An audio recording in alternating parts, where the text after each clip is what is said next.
할렐루야, 청주상당교회를 섬기는 안광복 목사입니다. 사도행전 전반부에서 베드로는 아주 중요한 역할들을 합니다. 오순절 성령 사건 이후에 많은 사람들 앞에서 감동적인 설교를 했고요. 당당하게 복음을 전하며 초대교회 리더 역할을 잘 감당하지요. 그런 베드로의 모습 중에 가장 놀랄만한 믿음의 역사를 오늘 본문에서 볼 수가 있습니다. 병든 자를 고치고 죽은 자를 살리는 그의 믿음의 모습은 복음서에서 예수님의 사역을 그대로 재현한 듯한 놀라운 사건이기도 합니다. 베드로가 어떻게 그런 놀라운 믿음을 가질 수 있었는지, 그로 인한 영적인 축복은 무엇이었는지 함께 살펴보도록 하겠습니다. 오늘 본문은 사도행전 9장 32절에서 43절까지의 말씀입니다. 사도행전 9장 32절에서 43절 말씀입니다.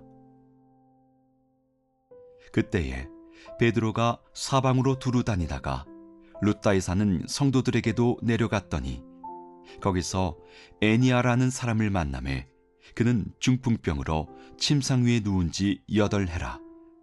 베드로가 이르되 애니아야, 예수 그리스도께서 너를 낫게 하시니 일어나 네 자리를 정돈하라 한데 곧 일어나니 룻다와 사론에 사는 사람들이 다 그를 보고 주께로 돌아오니라.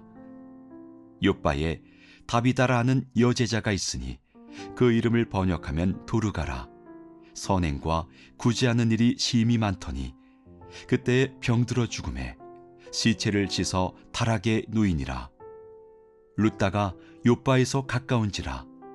제자들이 베드로가 거기 있음을 듣고 2 사람을 보내어 지체 말고 와달라고 간청하여 베드로가 일어나 그들과 함께 가서 이르매 그들이 데리고 다락방에 올라가니 모든 과부가 베드로 곁에 서서 울며 도르가가 그들과 함께 있을 때에 지은 속옷과 겉옷을 다 내보이거늘 베드로가 사람을 다 내보내고 무릎을 꿇고 기도하고 돌이켜 시체를 향하여 이르되 다비다야 일어나라 하니 그가 눈을 떠 베드로를 보고 일어나 앉는지라. 베드로가 손을 내밀어 일으키고 성도들과 과부들을 불러들여 그가 살아난 것을 보이니 온 요빠 사람이 알고 많은 사람이 주를 믿더라. 베드로가 요빠에 여러 날 있어 시몬이라 하는 무두장이의 집에서 머무니라. 사울의 회심 장면을 소개를 하고 이제는 베드로의 이야기, 베드로의 사역 이야기가 소개가 됩니다. 32절, 33절. 그때 베드로가 사방으로 두루 다니다가 룻다에 사는 성도들에게도 내려갔더니 거기서 애니아라는 사람을 만나매 그는 중풍병으로 침상 위에 누운 지 8해라. 룻다라는 지역에서 애니아라는 사람을 만났는데 그가 중풍병으로 침상 위에 8년 동안 지금 누워 있어요. 아주 중병으로 인해서 어찌할 바를 알지 못하고 정말 꼼짝없이 참 질병으로 고통 가운데 있는 그 애니아를 베드로가 고칩니다. 34절. 베드로가 이르되 애니아야, 예수 그리스도께서 너를 낫게 하시니 일어나 내 자리를 정돈하라 한데 곧 일어나니. 베드로가 치유를 했었던 치유 사건, 사도행전 3장에도 나오죠. 하지만 뭔가 구걸을 하면서 요청을 했던 그 나면서 안진뱅이 되었던 사람을 고쳤는데 오늘 본문을 보면 베드로의 마음속에 어떤 긍휼히 여기는 마음, 그리고 이 사람은 나을 수 있겠다, 일어날 수 있겠다 하는 어떤 그런 믿음이 생겼던 것 같아요. 그래서 아주 분명한 그런 확신에 찬 믿음을 가지고 애니아야 일어나라, 네 자리를 정돈하라, 예수 그리스도께서 너를 낫게 하신다. 여러분, 지금 베드로는요 굉장히 성령 충만합니다.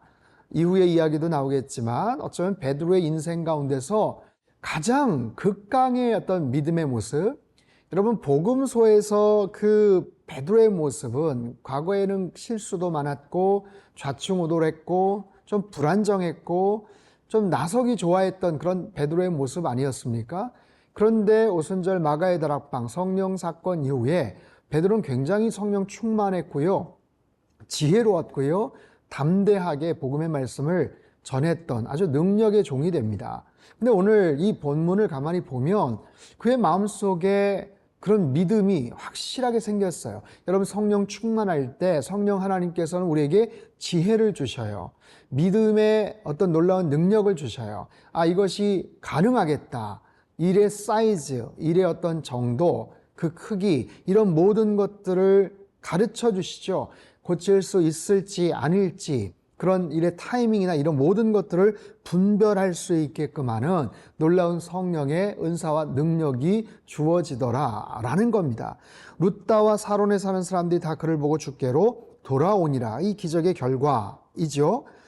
이야기가 아름아름 이렇게 소문이 났어요. 그래서 이 요빠라는 곳, 룻다와 요빠 한 20km 정도 되는데요.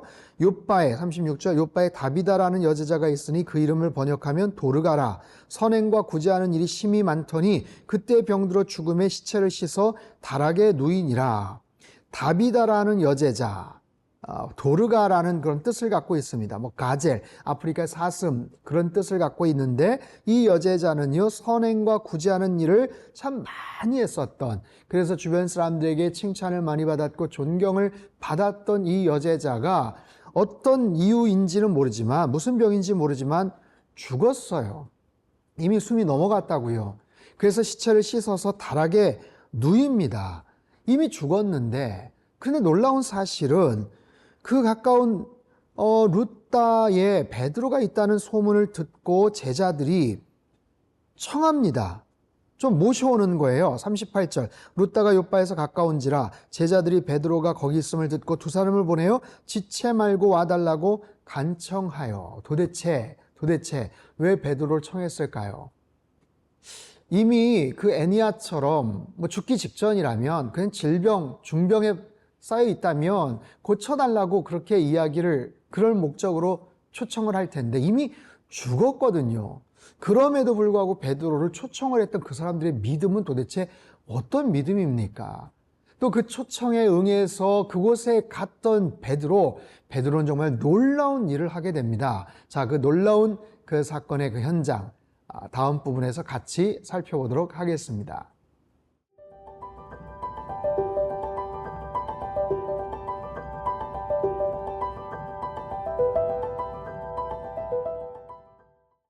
베드로가 와달라는 그 초청에 그 요빠까지 갑니다. 39절 베드로가 일어나 그들과 함께 가서 이르매 그들이 데리고 다락방에 올라가니 모든 과부가 베드로 곁에 서서 울며 도르가가 그들과 함께 있을 때에 지은 속옷과 겉옷을 다 내보이거늘. 이미 죽었어요. 또 시신까지 다 씻었습니다. 그런 상황에서도 같이 함께 사역을 하고 지냈었던 그 여러 여인들, 모든 과부들이 굉장히 애통해합니다. 속상해합니다. 안타까워합니다. 그 도르가가 평상시에 그 과부들에게 어떤 사랑을 베풀었는지, 어떤 모습으로 그들을 섬겼는지 지은 속옷과 겉옷을 다 내보이면서 안타까워하는 그런 모습, 그 도르가를 정말 사랑하는 그런 모습들을 바라보게 되죠. 자, 그때 베드로가 어떻게 하는가? 40절 베드로가 사람을 다 내보내고 무릎을 꿇고 기도하고 돌이켜 시체를 향하여 이르되 다비다야 일어나라 하니 그가 눈을 떠 베드로를 보고 일어나 앉는지라. 정말 놀랍지 않습니까? 베드로가 그런 믿음을 갖고서 그렇게 선포했다는 것도 참 놀랍고, 이미 죽어 있는데 정말 예수님처럼 놀라운 그런 소생시키는 지금 능력을 행하게 되죠. 다비다야 일어나라. 다비다 쿰. 예수님의 그 사건 가운데 달리다 쿰이라는 그 단어, 그 표현을 여러분 아시죠? 다비다야 일어나라. 기적이 나타났어요. 예수님은 부활이요 생명인 줄로 믿습니다. 그 부활의 놀라운 능력, 그 소생시키는 생명의 그 능력을 확신한 베드로가 담대하게 선포합니다. 그 놀라운 기적은요, 크게 두 가지예요. 베드로 안에 있었던 엄청난 확신, 그 믿음, 또 한 가지는 그 여인을 향한 성도들의 사랑, 그 사랑과 그 굳건한 믿음이 있을 때 놀라운 기적이 나타나더라 라는 것이죠. 깜짝 놀라지 않았겠어요? 41절 베드로가 손을 내밀어 일으키고 성도들과 과부들을 불러들여 그가 살아난 것을 보이니. 여러분 이건 뭐 나사로가 그냥 걸어 나왔던 그런 현장과도 같은 엄청난 충격과 환호성이 저질렀겠죠. 자, 그 결과는 뭘까요? 42절. 온 요파 사람이 알고 많은 사람이 주를 믿더라. 여러분 굉장히 중요한 그런 대목입니다. 기적 자체에 대해서 우리가 관심을 갖고 그 기적의 놀라운 모습들에 대해서 우리가 특별한 반응을 할 수 있지만 중요한 것은 그 기적이 왜 나타나는가? 그 기적의 목적은 뭔가? 그 기적의 결과는 무엇인가? 라는 거예요. 여러분, 이 기적을 통해서 많은 사람들이 주를 믿었다고 이야기를 합니다.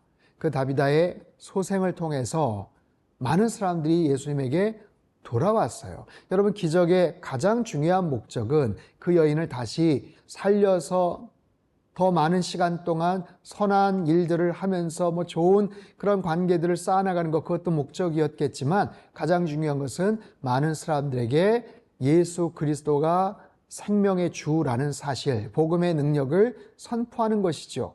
여러분 잘 생각해 보십시오. 모든 기적의 목적은 바로 이와 같아요. 복음을 위해서입니다. 예수 그리스도를 증거하는 거예요. 모든 간증도 마찬가지고 모든 우리의 사역도 마찬가지고 주님 안에서 믿는 성도들 안에서의 상담이나 신방이나 설교나 모든 사역의 궁극적인 목적은 뭡니까? 예수 그리스도를 드러내는 거죠. 그래서 믿지 않는 사람들을 믿게끔 하고 신앙과 믿음이 약했던 사람들을 더욱더 견고하게 만들어가는 것이겠죠. 사랑하는 성도 여러분, 우리 안에도 이런 믿음이 있게 되기를 바랍니다. 사람을 살리고 죽은 자를 살아나게끔 하는 그런 정도의 그런 믿음은 아닐지라도 정말 잠자는 영혼들을 깨우고 영적으로 병든 자들을 고치고 그렇게 해서 하나님 앞에 나아오게 하고 그렇게 해서 복음의 능력이 우리의 삶 속에 구체적으로 살아 움직이게 하는 영향력을 펼치는 그런 인생으로 여러분 살아가시고 그렇게 일평생 쓰임 받으며 살아가시기를 주님의 이름으로 축복합니다.